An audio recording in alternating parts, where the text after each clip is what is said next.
छपरा में उड़े कबो, भभुआ में उड़े कबो, बक्सर में फहराए कबो, आरा में उड़े कबो, बलिया में उड़े कबो, काशी में लहराए कबो, छपरा में उड़े कबो, भभुआ में उड़े कबो, बक्सर में फहराए।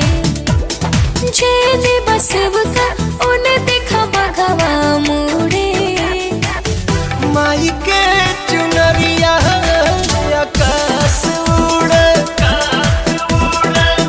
माई के चुनरिया आकाश उड़े।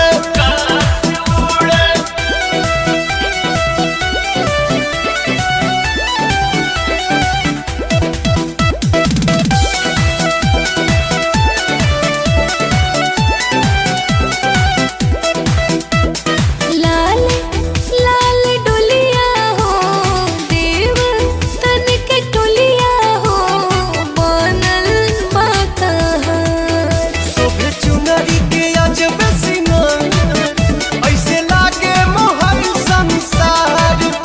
आई भक्ति के सगरो बहार, तीनों लोकवा में होला जयकार। कबो गया में उड़े कबो, पटना में उड़े कबो, रांची में लहराए कबो, टाटा में उड़े कबो, बेतिया में उड़े कबो, देवरिया में फहराए। सागर पंडलवा घूमे घूमे सेवका से जोड़े, तो माही के चुनरिया आकाश उड़े, अरे माही के चुनरिया आकाश उड़े।